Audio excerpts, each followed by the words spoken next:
Sarah Chen had been keeping the water rations journal since day one, and the numbers weren't adding up. 7 people should be going through their freshwater fast. They were down to maybe 6 hours of drinking water left, but nobody seemed thirsty. Hell, nobody had even asked for water since yesterday morning. That should have been their first clue. Something was wrong. "My mouth feels like cotton," Jake wheezed from the back of the raft. But even as he said it, he was licking his lips. They looked wet. Too wet. "But I don't want the fresh water. Tastes metallic." Sarah looked around at the others. Marcus was trailing his hand in the ocean again, bringing his wet fingers to his mouth when he thought nobody was watching. Elena was actually cupping seawater and sipping it openly now, her eyes closed like she was savoring wine. The twins, David and Daniel, were taking turns leaning over the side, not quite drinking, but breathing deeply, inhaling the salt spray. Only Tom, the marine biologist who'd been catching a ride back to Long Beach, looked as confused as Sarah felt. "This is wrong," Tom muttered, pulling out his phone and squinting at the black screen. Dead battery, like everything else electronic they had. People don't just stop feeling thirsty, not after 4 days. Sarah checked her own mouth, dry as hell, but when she thought about their precious freshwater supply, her stomach actually turned. The idea of drinking it made her feel nauseous, but when she looked at the dark Pacific water slapping against their raft, her mouth watered. "Maybe it's psychological," she said, more to convince herself than Tom. "Maybe we're so worried about rationing that we're suppressing the urge." Tom wasn't buying it. He was studying the others with the focused intensity she'd seen him use when identifying species back on the ship. "Marcus, when did you last feel thirsty? Really thirsty?" Marcus looked up from where he'd been staring at the water. His lips had a white crust around the edges, salt buildup. "Yesterday, I think, but honestly, I feel great. Better than I should. Like," he paused, searching for words, "like I'm finally getting what I need." That's when Sarah noticed Elena's hands. They were swollen, not injured swollen, but puffy, like she was retaining water, a lot of water. "Elena, look at me," Sarah called. Elena turned, and Sarah had to suppress a gasp. The woman's face was visibly bloated, her features stretched tight. But Elena was smiling, a dreamy, satisfied expression that didn't match their dire situation. "I feel wonderful," Elena said, her voice slightly slurred. "Like I'm finally drinking enough water for the first time in years." Tom grabbed Sarah's arm, his fingers digging in hard enough to hurt. "We need to talk now." They moved to the front of the raft, as far from the others as possible. Tom's face was pale, and his hands were shaking. "They're drinking seawater." "I've been watching. They've all been drinking seawater for at least 2 days. "That's impossible. They'd be dead, or at least violently sick." "That's just it. They should be. Seawater poisoning causes kidney failure, dehydration, hallucinations. But look at them. They're not just okay, they're thriving. Marcus has put on weight. Elena looks like she's retained 15 pounds of water. The twins are more alert than they've been since the wreck." Sarah looked back at their fellow survivors. Now that Tom mentioned it, they all looked healthier, fuller. Their skin had a weird luminescent quality in the afternoon sun. There's something else, Tom continued, his voice barely audible over the waves. I've been testing the water. He pulled out a small vial, part of his emergency kit. The salinity is wrong. It's not just salt water. There's something else in it. Something organic. Sarah's blood went cold. What kind of organic? Microscopic, but dense. Millions of particles per milliliter. I think, he stopped, took a shaky breath. I think they're spores. That word hit Sarah like ice water. Spores of what? I don't know. But I think we've been breathing them. The sea spray, the humidity, just being this close to the water. They're in the air.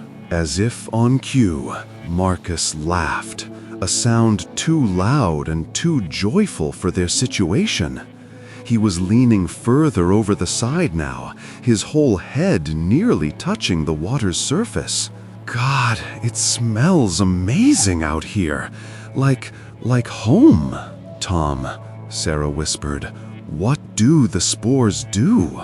Tom's answer came out in a rush, like he'd been holding it back. I think they rewire the host's thirst response. Instead of craving fresh water, the body starts craving salt water. More and more of it. The kidneys adapt somehow, but the body keeps absorbing fluid. It's like, he struggled for the comparison, like they're turning us into living sponges. Elena suddenly doubled over, but instead of looking sick, she was laughing. Water was literally dripping from her pores now, but it wasn't sweat. It was clear and had that same too thick consistency of the ocean around them. But why? Sarah asked, though part of her was starting to understand. Tom's voice was barely audible. Think about it. What happens to a sponge when it absorbs too much water? Before Sarah could answer, David screamed. It wasn't a scream of pain or fear. It was pure, overwhelming ecstasy. His brother Daniel was right beside him, both of them now hanging completely over the side, their faces submerged, breathing in the water like it was air. They're drowning. Sarah started to move toward them, but Tom held her back. No, they're not. Look, the twins were underwater for a full minute, then 2. But their bodies weren't struggling. They were moving rhythmically, like they were swimming, even though they were still partially in the raft. When they finally came up for air, their faces were radiant. You have to try this, David gasped, water streaming from his mouth and nose. But his eyes were different, larger. And when he blinked, Sarah could swear she saw a second, translucent eyelid. That's when Elena exploded. Not violently. It was almost gentle. Her skin simply split along invisible seams, and water rushed out, gallons and gallons of it. But mixed in with the water were millions of tiny glittering particles that caught the sunlight like underwater stars. The spores. Elena's body deflated like a punctured balloon, but she was still smiling even as her life drained away.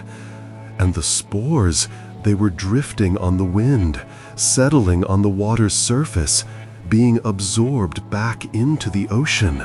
It's a reproductive cycle, Tom whispered in horror. The spores don't want to kill us. They want to turn us into incubators. We drink the salt water, our bodies swell with fluid and spores. Then, when we reach capacity, Marcus was next. His skin was already starting to stretch tight across his bloated frame. He was laughing and crying at the same time, his hands pressed to his distended belly like a pregnant woman feeling her baby kick. "It feels so good," he sobbed, "like I'm finally full, finally complete." The twins were growing too, their bodies expanding like balloons at a parade. But they didn't seem frightened. They were holding hands, whispering to each other in a language that sounded like waves breaking on rocks. Sarah looked at Tom. He was pale, but his lips were dry, really dry, like hers. "We haven't been breathing it in as much," she realized. "We've been staying away from the edge." Tom nodded grimly. "But it's in the air. It's just a matter of time."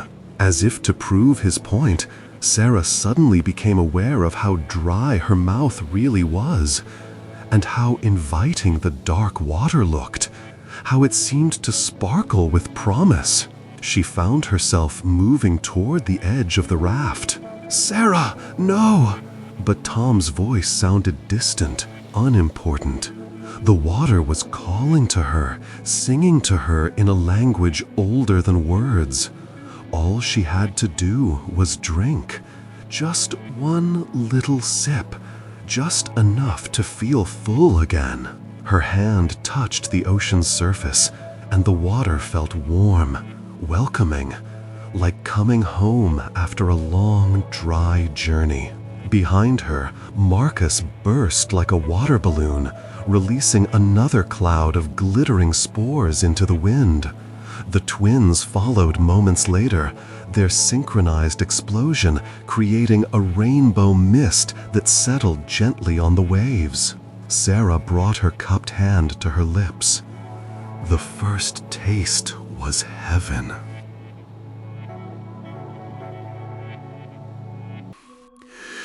Rebecca Torres had been treading water for so long that when she first saw the pink sandy beach, she thought it was a hallucination.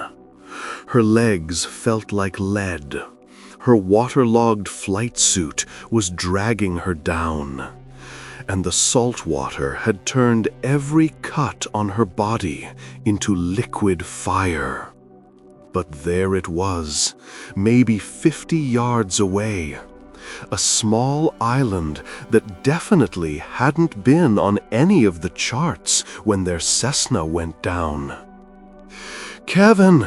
she called to her fellow survivor, who was floating about 20 feet away, barely keeping his head above water. "Kevin, there's land!" Kevin Marsh turned, his movements sluggish with exhaustion. When he saw the island, his face transformed. "Thank God, I don't think I had another hour in me." They swam toward it with renewed energy, and as they got closer, Rebecca noticed how unusual it looked. The beach wasn't made of regular sand. It was more like crushed coral, but softer. Pink and white, with an almost organic texture. And the smell, it was strange. Not the usual rotting seaweed and salt smell of most beaches. This smelled warm, almost meaty. Kevin reached the shore first, crawling onto the pink sand with a groan of relief. Christ, this stuff is soft, like memory foam. Rebecca pulled herself up beside him and immediately understood what he meant. The sand didn't just give way under their weight. It seemed to conform to their bodies, creating perfect indentations. It was warm, too, probably from absorbing sunlight all day. "Look at the size of this place," Kevin said, standing up and brushing the pink sand off his hands. It clung to his skin like powder, leaving faint marks. Can't be more than a couple 100 yards across. The island was tiny, just a beach surrounding a central formation that looked like a massive rock. But the rock was smooth and dark, rising about 30 feet into the air. And like the sand, it radiated heat. "We should explore," Rebecca said, though what she really wanted to do was collapse and sleep for 12 hours. See if there's fresh water, maybe some kind of shelter. They walked across the spongy beach toward the central rock formation. With each step, Rebecca noticed the sand seemed to respond to their movement, creating tiny ridges and valleys that shifted and settled. It was almost like walking on something alive. "Rebecca," Kevin said quietly, "look at this." He was pointing at the base of the rock formation. What Rebecca had assumed were tide pools were actually depressions filled with clear, warm liquid. Not seawater. This stuff was thicker, almost viscous. "Is that fresh water?" Kevin knelt down and dipped his finger in one of the pools. The liquid clung to his skin like honey. "It doesn't smell like anything, and it's warm, really warm." Rebecca joined him, studying the pools. There were dozens of them, all perfectly circular, all filled with the same clear, thick liquid.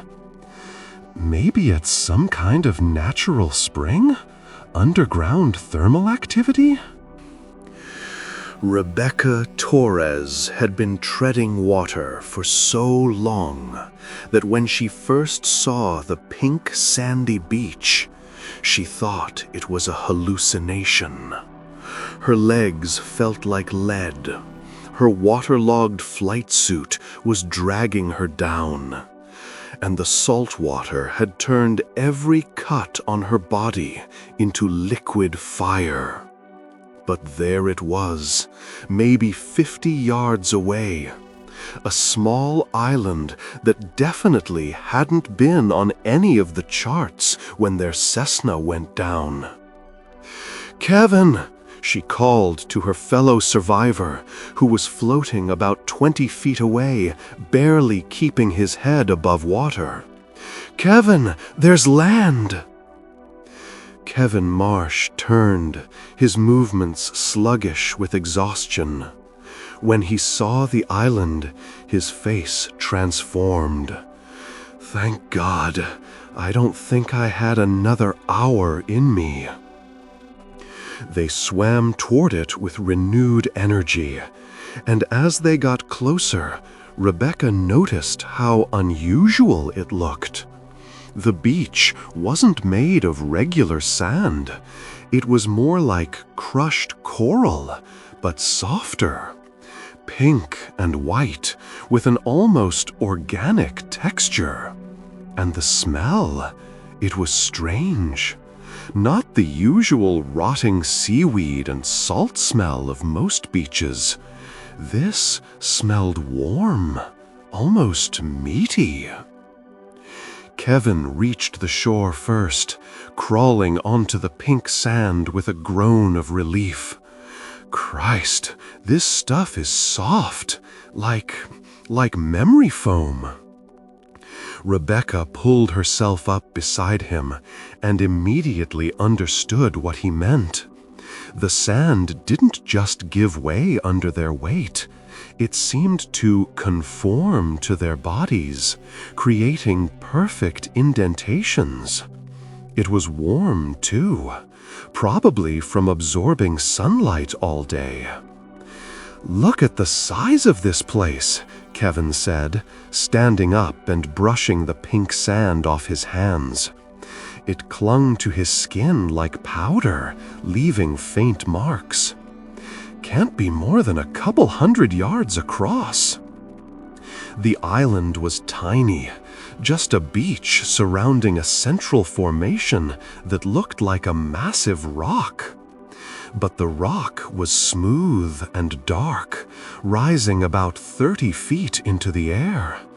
And like the sand, it radiated heat. "We should explore," Rebecca said, though what she really wanted to do was collapse and sleep for 12 hours. See if there's fresh water, maybe some kind of shelter. They walked across the spongy beach toward the central rock formation. With each step, Rebecca noticed the sand seemed to respond to their movement, creating tiny ridges and valleys that shifted and settled. It was almost like walking on something alive. "Rebecca," Kevin said quietly, "look at this." He was pointing at the base of the rock formation. What Rebecca had assumed were tide pools were actually depressions filled with clear, warm liquid. Not seawater. This stuff was thicker, almost viscous. "Is that fresh water?" Kevin knelt down and dipped his finger in one of the pools. The liquid clung to his skin like honey. "It doesn't smell like anything, and it's warm, really warm." Rebecca joined him, studying the pools. There were dozens of them, all perfectly circular, all filled with the same clear, thick liquid. Maybe it's some kind of natural spring? Underground thermal activity? The surface wasn't rock at all. It was smooth and slightly yielding, like hard rubber.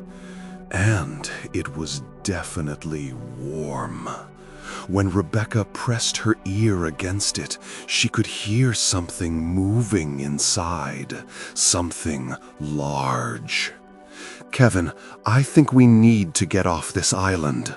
"What? Why? We just got here. We need to rest, and in the morning we can set up signals." "No, listen to me." Rebecca's voice was urgent now. "This isn't an island. Look at the shape.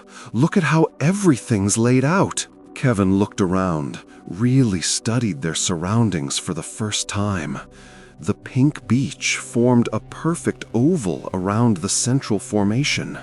The pools of thick liquid were arranged in rows, all the same size, all perfectly spaced. And now that he thought about it, the whole place had a symmetry that didn't occur in nature. "The sand isn't sand," Rebecca continued, her voice rising with panic. "It's too soft, too uniform, and it's been conforming to our bodies because—" She paused, the realization hitting her like a physical blow. "Because it's designed to.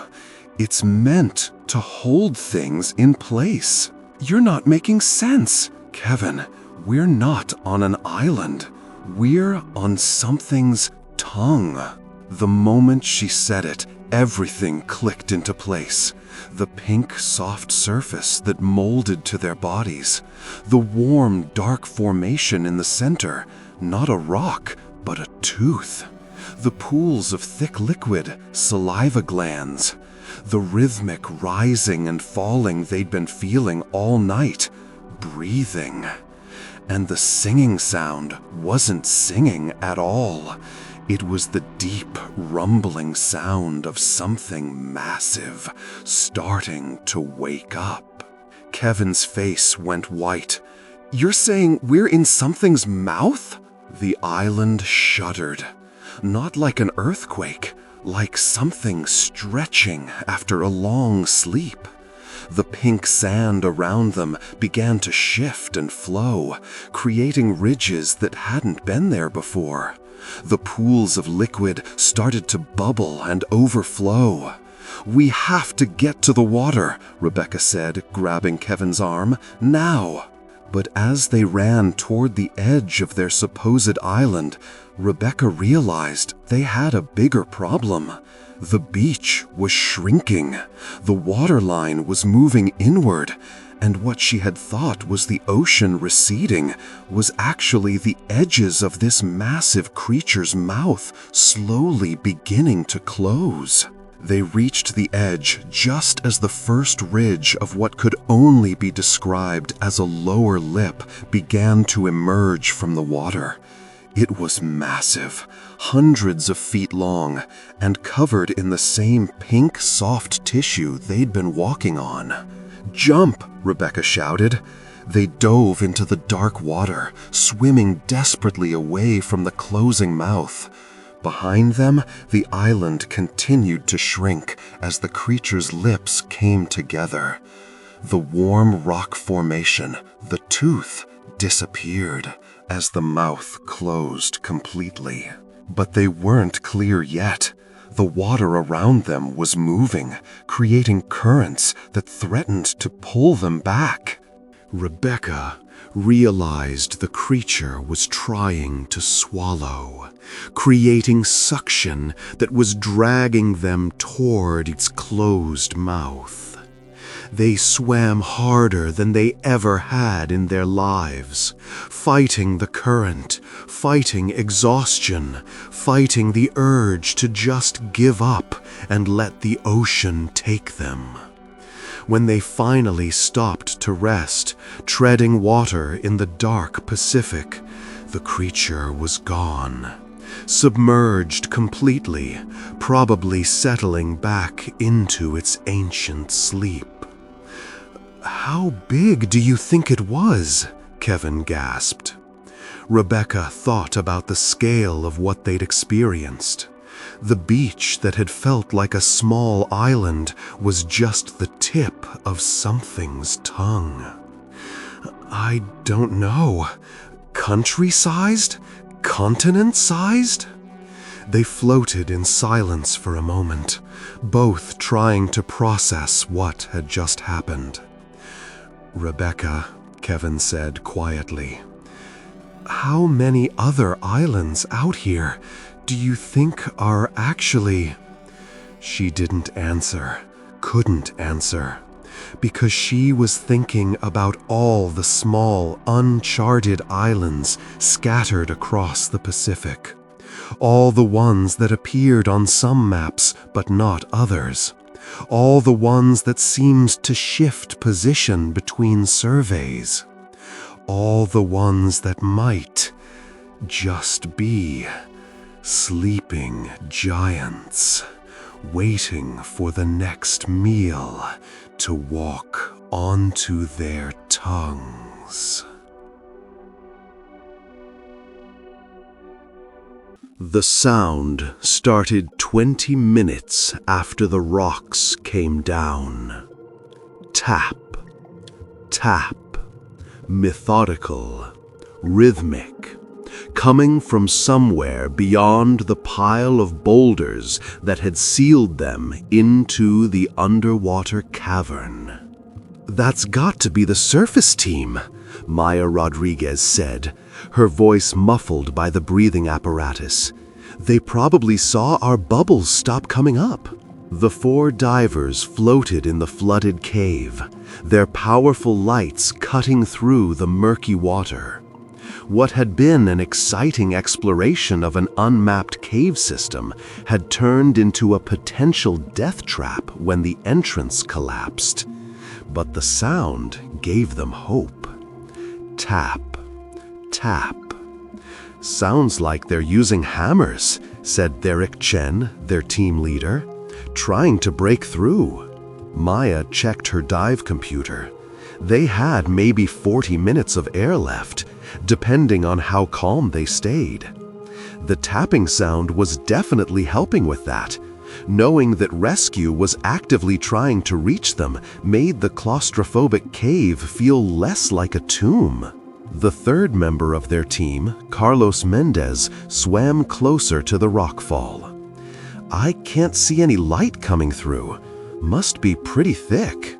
Behind them, their fourth member, Dr. Janet Walsh, floated silently. She was a marine archaeologist who joined their dive to document any interesting formations. She'd been quiet since the collapse, but Maya attributed that to shock. Janet wasn't as experienced a diver as the rest of them. The tap, tap. The sound was getting louder, more insistent. "They're making progress," Derek said, adjusting his buoyancy to hover near the ceiling. "Maya, try your emergency beacon again." Maya activated the underwater distress signal, though she doubted it would penetrate the rock. Still, if there were divers on the other side, they might detect it. Tap, tap. "Wait," Carlos said, swimming closer to the blocked entrance. "Does that sound different to anyone else?" Maya focused on the rhythm. It was definitely tapping, but now that Carlos mentioned it, there was something odd about it. The sound was too hollow, too metallic. "Maybe they're using different tools," Derek suggested, "chisels instead of hammers." But Carlos was shaking his head. "No, listen to the echo. The sound isn't coming from outside the rocks. It's coming from..." He paused, orienting himself in the water. "It's coming from behind us." Maya turned, her light beam sweeping across the back of the cave. The cavern extended maybe 30 feet behind them before narrowing into a tunnel too small for human passage. Nothing there that could be making that sound. Tap, tap. Dr. Walsh suddenly moved, swimming toward the back of the cave with purposeful strokes. Maya called after her, but Janet didn't respond. She was heading directly toward the source of the sound. "Janet!" Derek's voice was sharp. "Stay with the group." But Janet kept swimming. In the beam of Maya's light, Maya could see Janet reaching for something attached to her dive belt. A small hammer, part of her archaeological toolkit. Tap, tap, tap. And then Maya realized the horrible truth. Janet was making the sound. She was floating near the back wall of the cave, methodically tapping her hammer against her own oxygen tank. The metallic ringing echoed through the water-filled chamber, creating the exact sound they'd been hearing. "Janet, what the hell are you doing?" Carlos swam toward her, but Janet suddenly turned, and in the beam of his light, they could all see her face through her mask. Her eyes were completely black. Not the pupils, the entire eyes, like they'd been filled with ink. And she was smiling. Tap, tap. Janet continued her rhythmic hammering, each strike against her tank creating a dent in the metal. Maya realized with growing horror that Janet was trying to rupture her own air supply. "She's infected with something," Derek said, his voice tight with panic. "Some kind of parasite." Maya's dive light started to flicker. The LED began to dim, then cut out entirely. In the sudden darkness of the cave, she could only hear the sound of breathing apparatus and that constant, methodical tapping. Tap, tap. Derek's light was next, fading to nothing within seconds. Then Carlos's. Soon they were in complete darkness, 40 feet underwater, trapped in a sealed cave with someone who was clearly not in control of her actions anymore. But the tapping didn't stop. If anything, it got louder, more urgent. Tap, tap. In the darkness, Maya could hear Janet moving through the water, the sound of her fins and breathing apparatus getting closer. And underneath it all, a new sound, the slow hiss of air escaping from a damaged tank. "She's punctured it," Carlos whispered. "She's releasing her air." Maya fumbled for her emergency light, a small backup that should have enough battery for a few minutes. When it flickered on, she immediately wished it hadn't. Janet was floating right in front of her, maybe 3 feet away. Her tank was leaking a steady stream of bubbles, and her hammer was raised for another strike. But that wasn't the worst part. The worst part was what was hanging from Janet's equipment belt. Hundreds of small, dark objects, each about the size of a marble.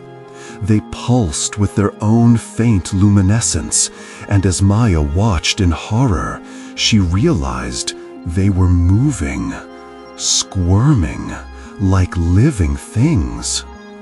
"Parasites," Derek breathed. "They're using her to spread." Janet brought the hammer down again, this time creating a larger hole in her tank. The air rushed out faster now, and with it came some of those dark, pulsing objects. They drifted through the water like tiny jellyfish, seeking new hosts. Maya realized the parasite strategy. It didn't want to kill Janet. It wanted her to damage her air supply in an enclosed space.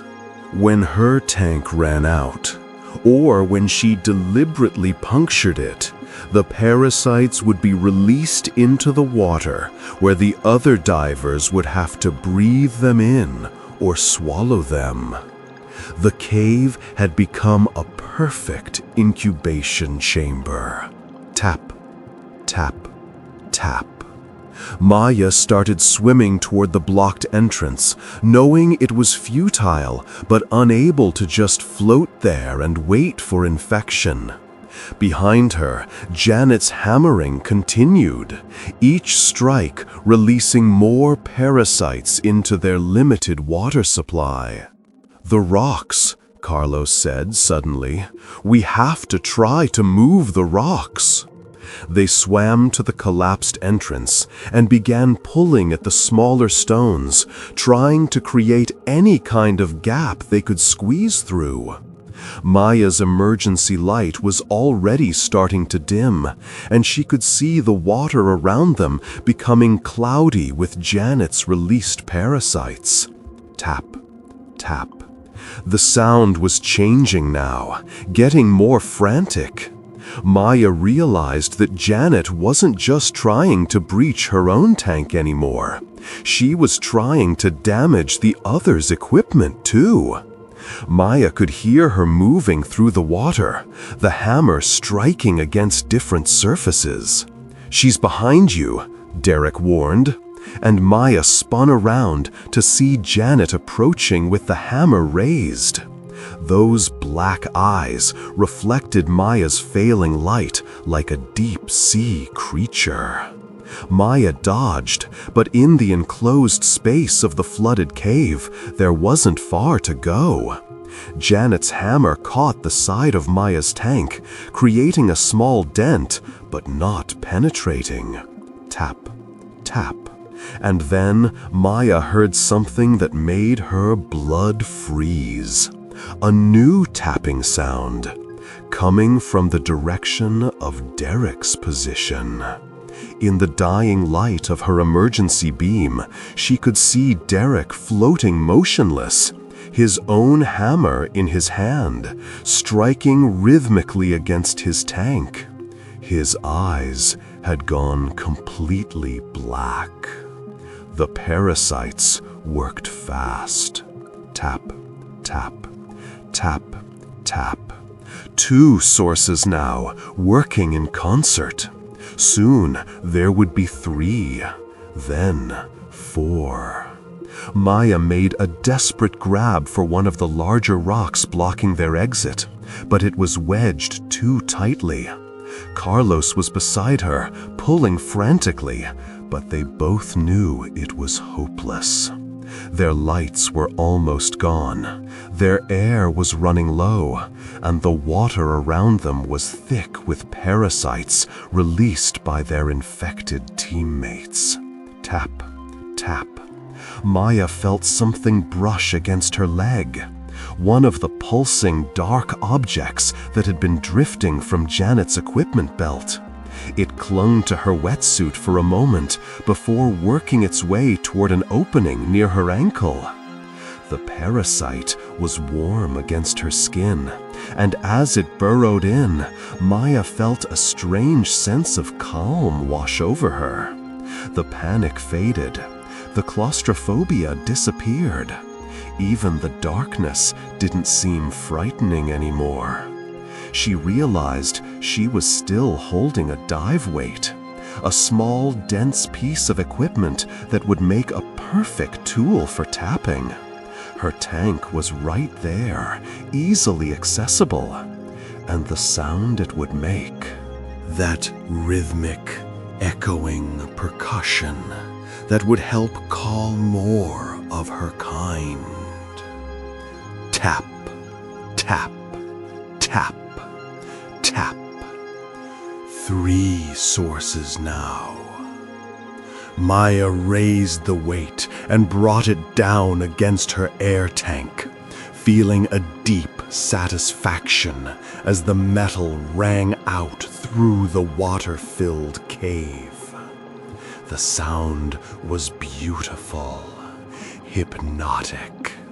It would help spread the colony to new hosts, new environments, new underwater spaces where the parasites could multiply and wait for the next group of divers to explore where they shouldn't. Tap, tap, tap, tap, tap. 4 sources now. Perfect harmony.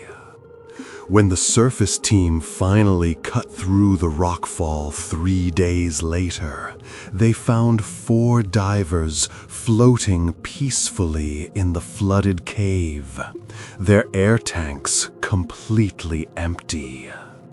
The official report listed it as equipment failure, a tragic accident where all 4 divers had somehow damaged their air supplies.